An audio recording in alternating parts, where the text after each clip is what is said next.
The chamber was cold. It had been cold for 50,000 years. Taesung stood at the entrance looking at the thing that had killed almost 2,000 beings. The eternal throne sat in the center of the room, glowing with a soft blue light that never changed. "You cannot be serious about this," Ambassador Krelvoth said behind him. The Vaxian's 6 arms crossed over his chest in what Taesung had learned was a sign of deep concern. "Every species has tried.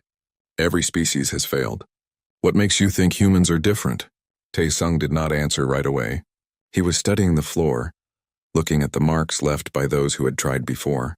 Scorch marks, frozen patches, places where the stone had melted and reformed. Each mark told a story of someone who thought they were ready. "That is exactly the problem," Taesung finally said. "Everyone thinks they are ready.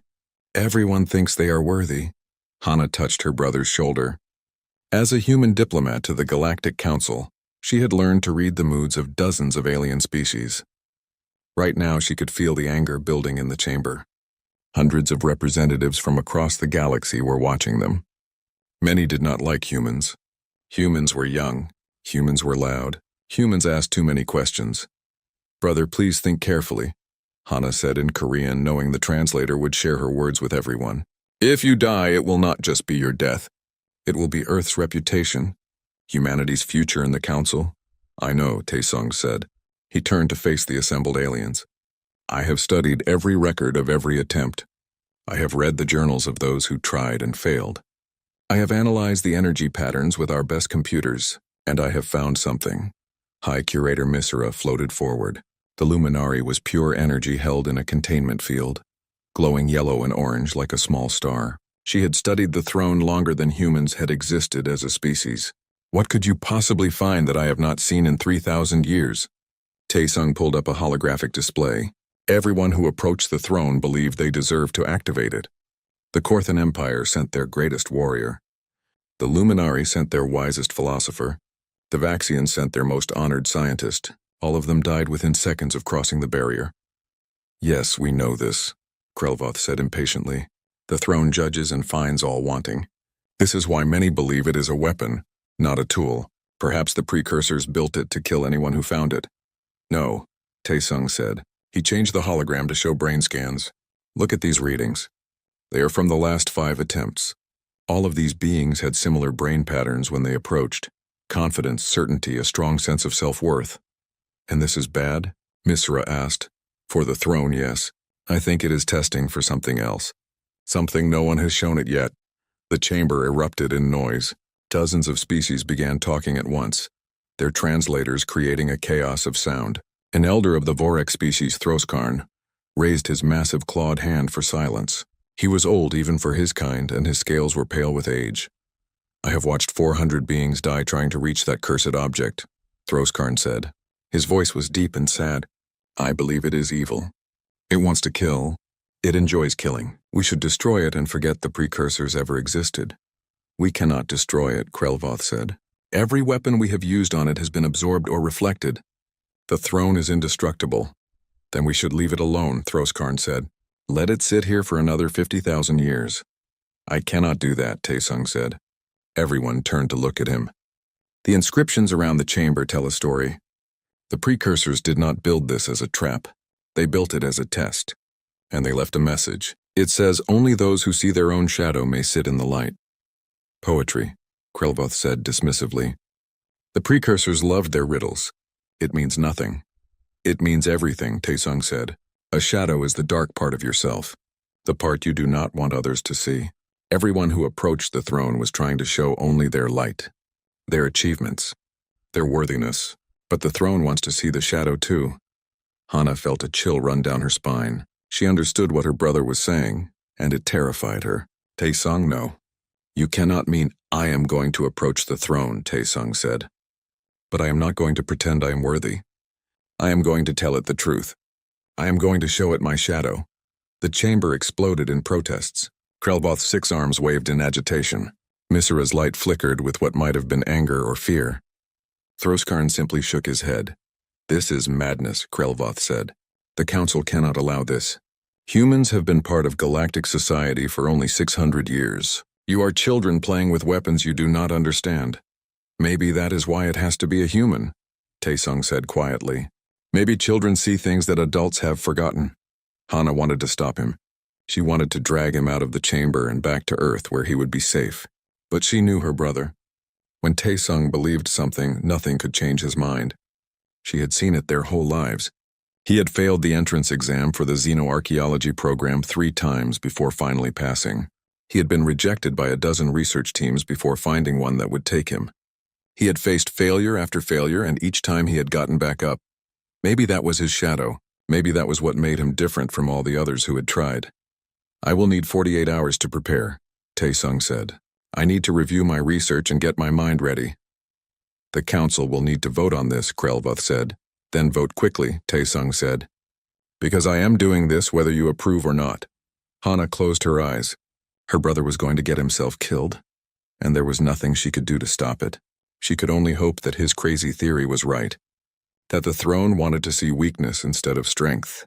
That being human, with all their flaws and failures, might be exactly what the precursors had been waiting for all along. The chamber slowly emptied as the representatives went to cast their votes. Taesung stayed staring at the throne. Hana stood beside him. Are you scared? She asked. Terrified, he admitted. But I have to try. Something tells me this is important. More important than just solving an old mystery. Hana looked at the throne. Its blue light seemed to pulse as if it was listening to them. She hoped her brother was right. She hoped the throne would see his shadow and let him live. But deep down she was preparing to bring his body home to Earth. Captain Dae-hyun hated this assignment. He was a soldier, not a babysitter. But orders were orders, and the order said he had to keep this crazy scientist alive for the next 48 hours, even if the scientist was planning to kill himself in front of the entire galaxy. You should eat something, Dae-hyun said, pushing a tray of food across the table. They were in a small room near the throne chamber. Taesung had not left it for 12 hours. Not hungry, Taesung said. He was staring at a screen filled with data. Names, dates, species, all the beings who had died trying to reach the throne. You need to keep your strength up, Dae-hyun insisted. If you are going to walk into that death trap, at least do it on a full stomach. Taesung finally looked up. His eyes were red from lack of sleep. Do you think I'm crazy, Captain? Dae-hyun considered lying. But humans were bad at lying to each other. Something about reading micro-expressions and body language that 600 years of space travel had not changed. Yes, he said honestly. I think you are completely insane. But I also think you might be right. That surprised Taesung. Really? I have been a soldier for 15 years, Dae-hyun said. I have fought in 3 wars. I have seen a lot of death. And I have learned that the beings who survive are not always the strongest or the smartest. Sometimes they are just the ones who see things differently than everyone else. Before Taesung could respond, the door opened. A young woman rushed in, carrying a portable computer. Her name was Jiwoo, and she was one of Earth's best AI specialists. She had been analyzing the throne's energy patterns from orbit. I found something, Jiwoo said breathlessly. Look at this. She threw her data onto the main screen. It showed a graph with hundreds of lines, each one representing a failed attempt to reach the throne. What am I looking at? Taesung asked. Death speeds, Jiwoo said. I measured how long it took for each being to die after crossing the barrier. And I found a pattern. The more confident they were, the faster they died. The Korthan warrior died in 0.3 seconds. The luminary philosopher lasted 0.7 seconds. But look at this one. She highlighted a line near the bottom. This was a Sylphine merchant who approached the throne 500 years ago. According to the records, she was having doubts about her worthiness. She had recently lost her business and was feeling like a failure. She lasted almost 2 full seconds before the throne killed her. Taesung leaned forward. 2 seconds. That is 6 times longer than anyone else. Exactly, Jiwoo said. The throne responded to her doubt. It took longer to reject her because she was already rejecting herself. So I was right, Taesung said.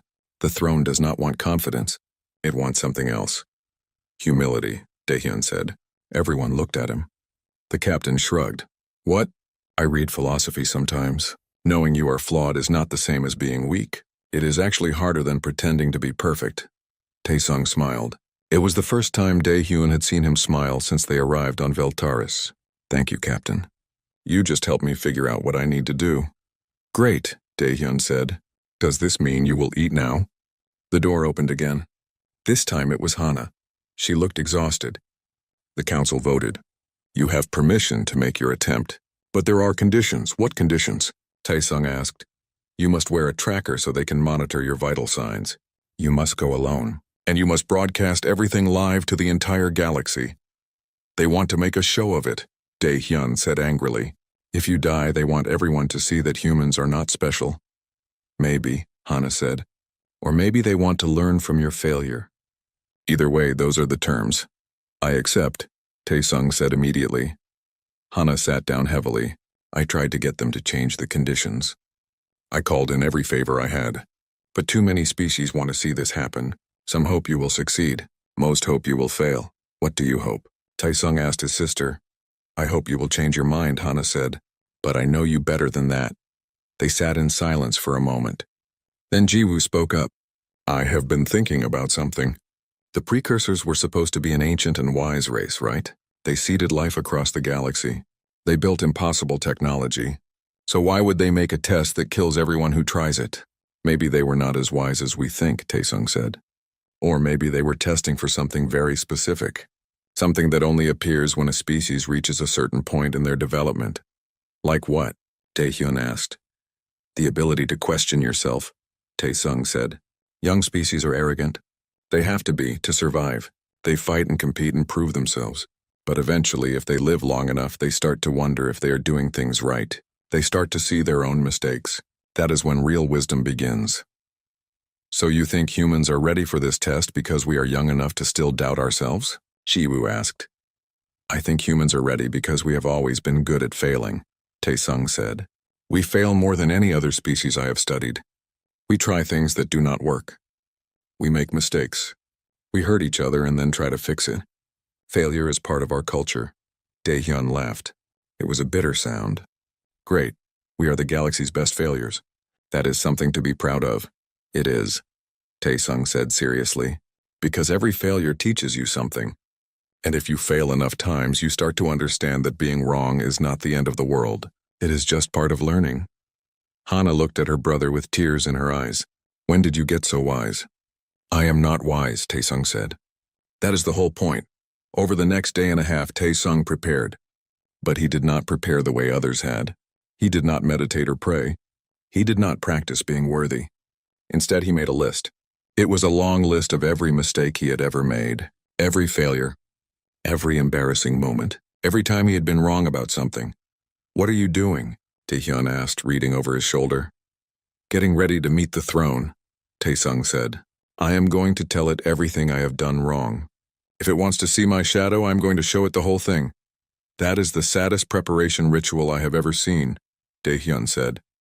Maybe, Taesung said, but it is honest. The galaxy was watching. Billions of beings across thousands of worlds tuned in to watch the human attempt the impossible. Some watched with hope. Most watched with curiosity. Many watched hoping to see humans put in their place. On Earth, an old professor named Sung Min watched with his students. He had taught Taesung years ago, back when the young man kept failing his exams. Pay attention, Sung Min told his class. You are about to see either the greatest success or the greatest failure in human history. Either way, you will learn something. In a laboratory, a neurobiologist named Yoonbi was recording everything. She had studied human consciousness for her entire career.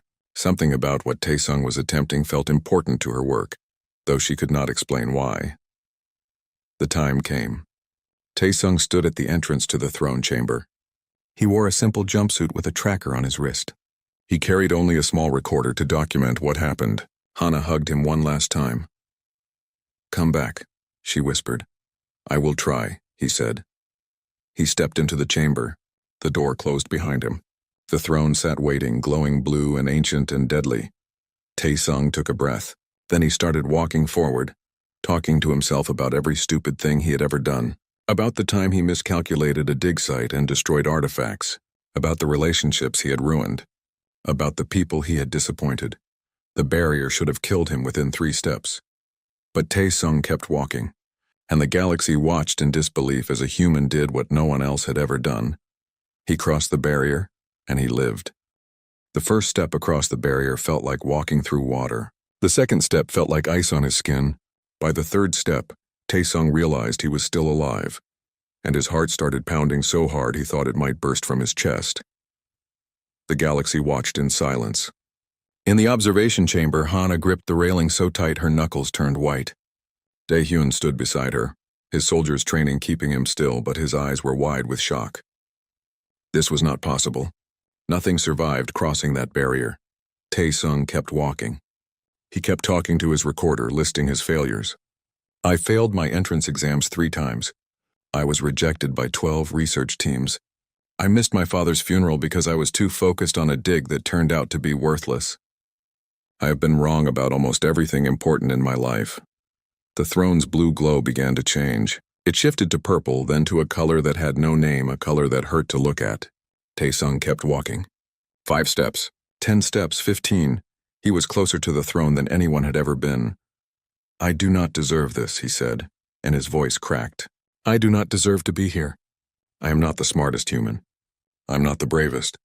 I am just someone who refused to give up, even when giving up would have been smarter. At 20 steps, the throne began to hum. The sound was deep and ancient, like the universe itself was breathing. Taesung stopped. He was now only 10 meters from the throne. He could see details that had never been recorded before. The surface was not metal or stone. It was something else, something that seemed to exist in more dimensions than 3. Then the air in front of him shimmered, and a figure appeared. It was made of light, but not like the luminary. This light was cold and mathematical, like it was made of pure information instead of energy. The figure had no clear face, but Taesung felt it looking at him. Judging him, finally, the figure said. Its voice came through Taesung's translator, but he somehow knew it was speaking a language that had not been heard in 50,000 years. Finally one comes who sees. Who are you? Taesung asked. I am what remains, the figure said. The last echo of the precursors. I am the guardian of the throne. I am the test, and you have passed the first barrier. There are more? Taesung asked weakly. The figure tilted its head. Every being who came before you died because they believed they had the right to claim the throne. They came with certainty, with pride, with achievements they wanted to share. But the throne was not built for the proud. It was built for those who understand their own limitations. Why? Taesung asked. Why make a test like this? Because power without humility is destruction, the figure said. The precursors learned this too late. We were ancient and wise and powerful. We shaped galaxies. We created life. We thought ourselves as gods. And when the darkness came, our pride blinded us. We could not imagine that anything could threaten us. So we died. Taesung felt the weight of those words. An entire species, gone because they could not see their own shadow. What darkness? What killed the precursors? The figure moved closer. That is what the throne will tell you if you can complete the test. I will ask you 3 questions. Answer them truthfully and the throne is yours. Lie, even to make yourself look better, and you will die like all the others. Taesung nodded. His mouth was dry. I understand. First question, the figure said. What is humanity's greatest achievement? This was a trap. Taesung could feel it. The figure wanted him to boast, to talk about human art or science or exploration, but that was not the truth. Our greatest achievement is not something we have done, Taesung said slowly. It is something we keep trying to do. We keep trying to be better than we were yesterday. We keep trying to fix our mistakes.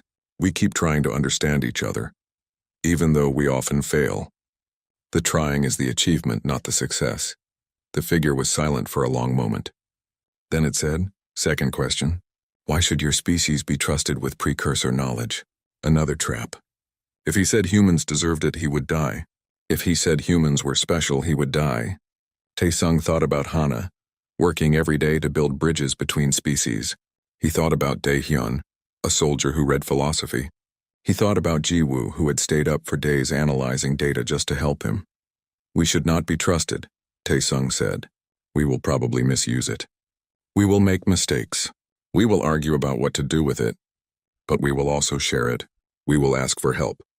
We will admit when we are wrong. Maybe that is enough. Maybe the species who know they cannot be trusted are the only ones who can be. The figure seemed to glow brighter. Third question. What do you want from the throne? This was the hardest question. Taesung thought about all the reasons he had come here. Fame, recognition, solving the mystery, proving himself. All of those things were true, but they were not the whole truth. I want to know if I was right, Taesung said quietly. I have spent my whole life being wrong, making mistakes, failing, and I have made peace with that. But just once I want to know if I saw something that others missed. Not because I am better, but because I was too stupid to know I should not try. I want to know if my failure taught me something valuable. The figure reached out and touched Taesung's forehead. The touch was cold but not painful. You have passed, the figure said. You see your shadow. You carry it with you. You do not hide from it. This is what we sought. This is what we needed. The world exploded. That was the only way Taesung could describe it later. Information poured into his mind. Not words or images, but pure understanding. He saw the rise of the precursors. He saw them spread across galaxies. He saw them grow proud and certain and blind. He saw the darkness come, a thing from beyond reality, a thing that fed on consciousness itself. He saw the precursors die one by one, unable to comprehend that they could be defeated. He saw them build the throne in their final days, a weapon and a warning, a test to find a species that had learned what they had not, and he saw what was coming. The darkness was returning. It moved on a cycle, 50,000 years long. It would arrive soon, and when it came, it would consume every thinking mind in the galaxy, unless someone stopped it. Taesung screamed. The information was too much. His human brain was not built to hold the thoughts of a species millions of years more advanced. Blood ran from his nose. His vision went dark. The last thing he heard was Dae-hyun shouting his name. Then the captain was there, running across the chamber, breaking every protocol to reach him. Dae-hyun caught Taesung as he fell, and together they collapsed beside the throne. The figure of light faded. The throne's glow returned to its original blue. In the observation chamber, alarms were blaring. Hana was screaming for medical help. Krelvoth's 6 arms were frozen in shock. Misra's light flickered with what might have been hope or fear. On Earth, Professor Sungmin watched his former student collapse and whispered, "He did it. The fool actually did it." Yunbi stared at her screens, watching Taesung's brain activity. It was impossible. His neural patterns were rewriting themselves in real time, adapting to hold information that should have destroyed his mind. She grabbed her recorder and started documenting everything. This was the most important neurological event in human history. They carried Taesung out of the chamber. He was still breathing, but he would not wake up. His body was alive, but his mind was somewhere else, processing 50,000 years of precursor knowledge. Hana rode with him to the medical bay, holding his hand. "Wake up," she whispered. "Please wake up. Tell me it was worth it." But Taesung did not wake up. Not that day or the next or the day after that. He lay in a medical pod, his brain showing activity that doctors had never seen before. They said he was thinking, always thinking, processing, learning. On the 3rd day, his eyes finally opened. He looked at Hana and she saw that her brother had changed. His eyes held knowledge that made him seem ancient. "It is coming," he whispered, "and we are not ready." Taesung stood before the Galactic Council and told them they were all going to die. He said it calmly, the way you might comment on the weather. That made it worse somehow. "The hollow convergence," he said, and the translated words made several species shudder. "That is what the precursors called it. It exists outside our dimensions. It feeds on consciousness, on thought itself. Every 50,000 years it crosses into our reality to feed. The precursors tried to stop it and failed. They built the throne as a weapon against it. But the weapon requires something they did not have." "What is that?" Krelvoth asked. The ambassador's voice was strained. He had read the preliminary reports. They all had. Taesung's brain now contained knowledge that made precursor technology understandable. If he said something was coming, it was coming. "Unity," Taesung said. "The throne is not a weapon one being can use. It requires minds from different species, all connected together. The precursors were too similar. Their thoughts were too unified. The weapon needs diversity. It needs different ways of thinking working together." "This is absurd," said Council Director Zenthor. The Krillian was tall and thin, with skin like chrome. "You expect us to believe that an extra-dimensional threat is coming, based on information downloaded into your head by an ancient computer? This could be a malfunction, a trick, a human plot for control." Hana stood up from her seat. "Director Zenthor, My brother has provided detailed schematics for precursor technology. Our engineers have tested them. They work, every single one works. Why would he lie about a threat? To make humanity seem important, Xanthor said coldly. To give your young species a role it has not earned. When is it coming? Asked Throskarn. The old Vorek had been quiet until now. How long do we have? Taesung met his eyes. The precursor's calculations said we had 10 years. But their calculations were wrong. The convergence does not move in straight lines. It sends scouts ahead. Parasites that infect minds and prepare the way. Those scouts have been here for decades. The chamber erupted in noise. Panic spread like fire. Taesung waited for silence, then continued. The precursors left maps. Locations of technology fragments scattered across the galaxy. If we can gather them and connect them to the throne, we can activate the defense network. But it will require cooperation from every species. Every world. We have to work together or we all die. And you expect us to simply trust you? Xanthor demanded. No, Taesung said tiredly. I expect you to verify everything I have said. Send teams to the locations I provided. Find the fragments. Study them. But do it quickly, because the scouts are already here and they are waking up. A human engineer named Bora was part of the first team sent to verify Taesung's claims. They traveled to a dead world called Kresh 7, where he said a precursor facility was buried 3 kilometers underground. Most of the team thought they would find nothing. They found everything. The facility was enormous, filled with technology that made no sense until Bora applied the principles Taesung had shared. Then it made perfect sense. She stood in a room full of devices that could reshape matter, and she cried, not from joy but from fear. If the precursors had technology like this and still lost to the convergence, what hope did younger species have? Back on Earth, a human ethics philosopher named Young Jae was having different concerns. He was assigned to evaluate the moral implications of what Taesung had learned. He wrote a report that kept him awake for days. One human now controls information that could change civilization, Young Jae wrote. This violates every principle of shared knowledge and democratic control. Taesung is a good person, but good people can still make mistakes. What happens if he is wrong? What happens if he is right but makes a bad decision? Should one species, one person have this power? Taesung read the report. Young Jae had expected anger. Instead, Taesung invited him to talk. You are right, Taesung said.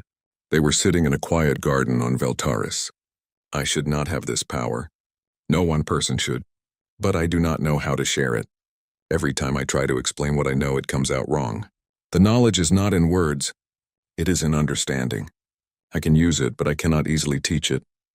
Then we need to find a way, Young Jae said, or this will tear the galaxy apart. He was more right than he knew. Xanthor was building a coalition of species who wanted Taesung mind-wiped and the throne destroyed. They called themselves the Preservation Faction. They argued that precursor knowledge was too dangerous, that humanity was too young to be trusted, that the convergence was probably just a myth. Hana worked 18 hours a day trying to counter them. She built alliances with species who believed Taesung. She showed them the fragments Bora's team had found.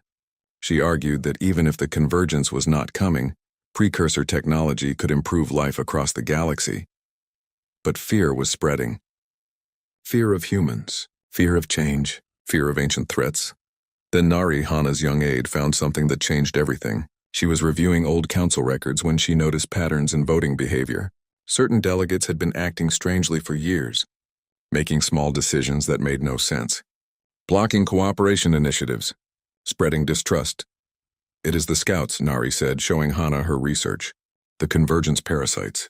They have been influencing the council for decades. Look at these voting patterns.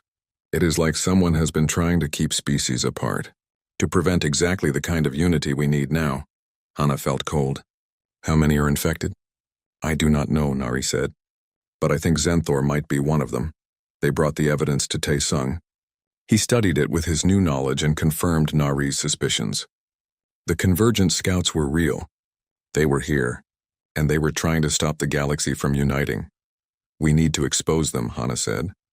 No, Taesung said. If we accuse infected beings publicly, it will cause more division. We need to work quietly, find the scouts, remove them if we can. But most importantly, we need to gather the precursor fragments before the convergence realizes we know about them. Dae-hyun led missions to recover fragments. It was dangerous work. Some fragments were in disputed territory. Others were guarded by species who did not want humans touching ancient technology. Bora went with him, using her new understanding of precursor systems to identify and extract the fragments safely. On one mission to a world called Terras 9, they were ambushed. Not by aliens, but by other humans. A private military company that wanted to claim precursor technology for themselves. Dae-hyun's team fought them off, but it was close. He contacted Hana from the ship afterward. It is not just aliens we need to worry about. Some humans want this power too. I know, Hana said quietly. Greed does not care about species. Jiwoo continued analyzing the convergence from Earth. She built predictive models of how the parasites spread, how they influenced behavior, how they prepared worlds for the main invasion. Her models were terrifying. If her calculations were right, the convergence would arrive in less than 5 years, not 10. She called Taesung to share her findings. We are running out of time. Even if we gather all the fragments, will it be enough? It has to be, Taesung said. But he did not sound certain. For the first time since waking up with precursor knowledge, he sounded scared. The fear was spreading to other humans too. Soo-jin, a young volunteer working with the fragment recovery teams, asked Taesung a question that many were thinking. What if we fail? What if we cannot stop the convergence? Should we be preparing evacuation plans? Building ships to flee to other galaxies? There is nowhere to run, Taesung said gently. The convergence exists outside normal space. It can follow consciousness anywhere. Our only choice is to fight. Professor Sungmin, watching from Earth, understood what his former student was going through. The burden of knowing. The weight of being responsible for billions of lives. He recorded a message and sent it to Taesung. You were always my worst student, the message said. You failed more than anyone else in your class. But you also never gave up. That stubborn refusal to quit is what got you to the throne. Do not lose it now. The galaxy needs someone who knows how to fail and keep trying. Taesung watched the message 3 times. Then he called a meeting of everyone working on the fragments: Bora, Dae-hyun, Jiwoo, Youngjae, Nari, dozens of others. We have recovered 17 fragments, he told them. We need 37 to activate the weapon network. We have maybe 4 years left. It is not enough time. Then what do we do? Bora asked. We do what humans do best, Taesung said. We improvise. We fail, we try again. And we convince everyone else to fail with us. That night, long-range sensors detected something at the edge of council space. Ships that should not exist. Ships made of darkness that absorbed all light. Ships that registered as alive on the sensors. The convergence had not sent scouts this time. It had sent a fleet. And it was not waiting 4 years. It was attacking now. The colony world of Hesper 3 went silent first. 3 million beings lived there. 17 different species. Then the sensors went dark, and when the council sent a ship to investigate, they found something worse than death. The planet was still there. The building still stood. But every living thing had stopped moving. 3 million beings stood frozen, their eyes empty, their minds drained away. The convergence had fed, and all that remained were empty shells. Panic swept through council space. Fleets mobilized. Planets went into lockdown. And in the chaos, Zenthor's preservation faction tried to seize the throne. They claimed Taesung had brought this catastrophe by activating it.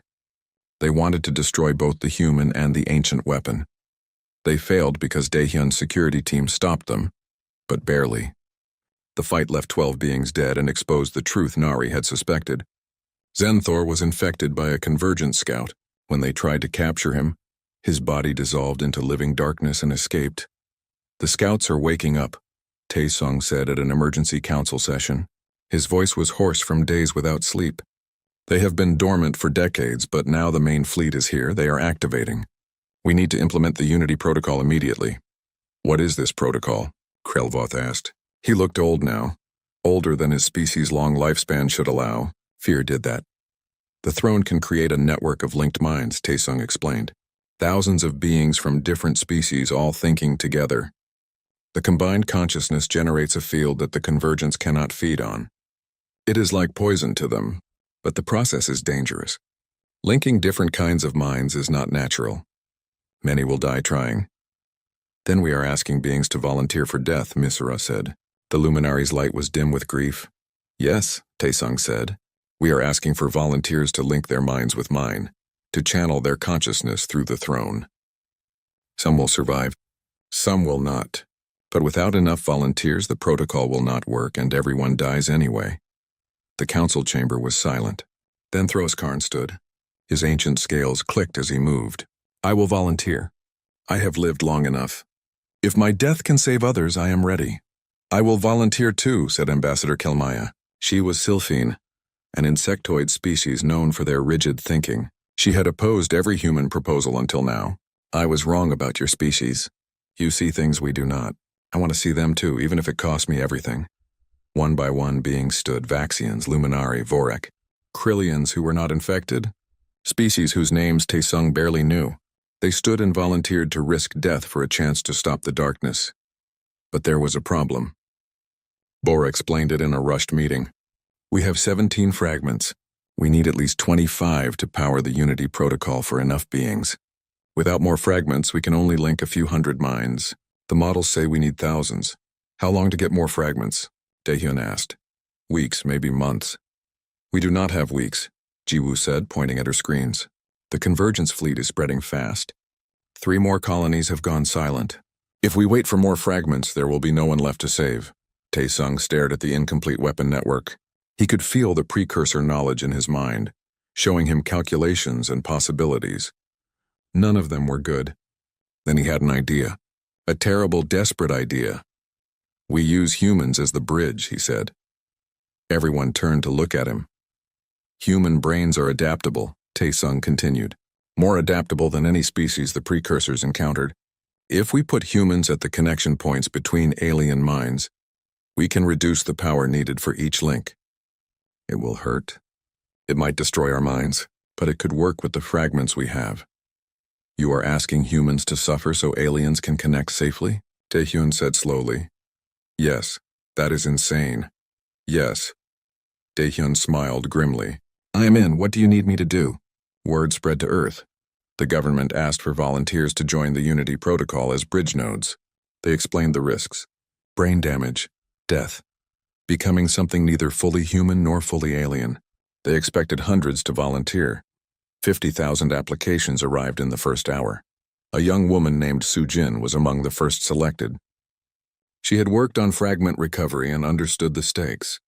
My family thinks I am brave, she told the technician preparing her for the procedure. But I am terrified. I am doing this anyway. That is what bravery is, the technician said. On Earth, Yoonbi, the neurobiologist, was coordinating the medical side. She had studied brain patterns for years, but nothing prepared her for this. Human volunteers would have their consciousness stretched across alien minds, acting as translators between incompatible ways of thinking. The brain damage would be severe, permanent. She cried when she saw Sujin's brain scans after the first test. The young woman could still function, but large portions of her brain had rewired themselves. She would never think the same way again. Does it hurt? Yoonbi asked. Not anymore, Sujin said, but her eyes were different now. Like she was seeing more than 3 dimensions. I can feel them. The Sylphine thoughts are sharp and fast. The Vaxian thoughts are layered. It is beautiful. Terrifying, but beautiful. They gathered at the throne. Thousands of volunteers from across the galaxy. The chamber had been expanded with connection pods arranged in careful patterns. Taesung stood at the center, at the throne itself. He would be the core node, the consciousness that held all others together. Hana came to see him before it began. You do not have to do this, she said. We can find another way. You have already given enough. There is no other way, Taesung said. He looked tired beyond measure. The precursors tried to stop the convergence with Unity, but they were all too similar. Their thoughts were like one voice. The protocol needs many voices. Arguing voices. Different voices. That is humanity's gift. We are good at disagreeing. We are good at being different while staying together. What if you die? Hana asked. Then tell them I tried, Taesung said. Tell them a human saw the shadow and walked toward it anyway. The convergence fleet arrived at Veltaris. 20 ships made of living darkness. They began to drain the consciousness from the planet.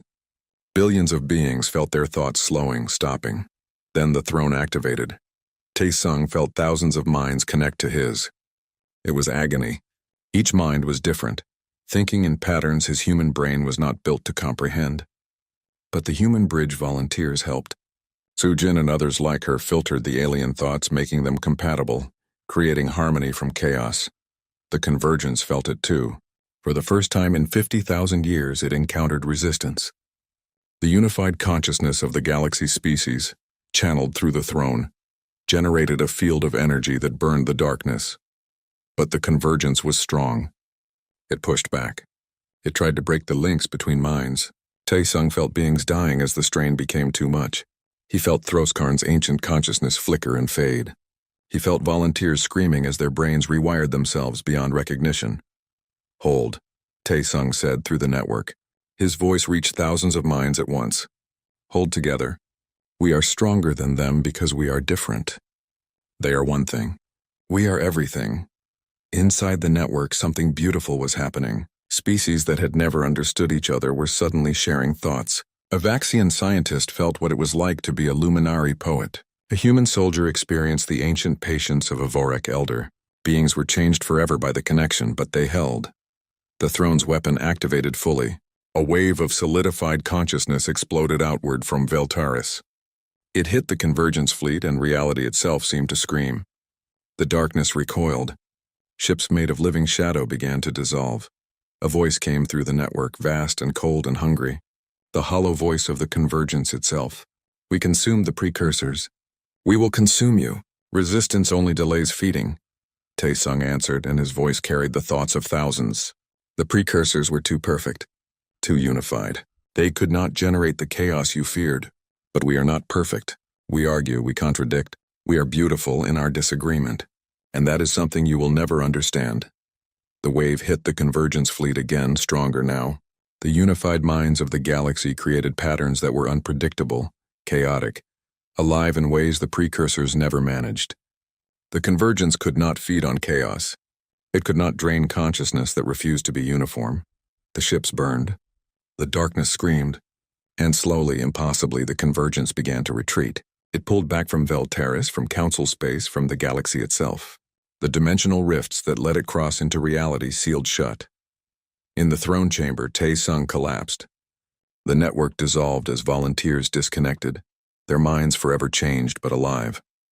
Hana ran to her brother. His eyes were open, but he was staring at something far away. "Did it work?" he whispered. "You did it," Hana said, crying and laughing at once. "You insane, beautiful fool. You saved everyone." Around the galaxy, beings woke from the nightmare. The empty shells on Hesper 3 remained dead, but no new colonies fell silent. The Convergence was gone, pushed back beyond the edges of reality. But the cost was real. 3,000 beings died in the Unity Protocol. Another 10,000 suffered permanent brain damage. They had given their minds so others could keep theirs.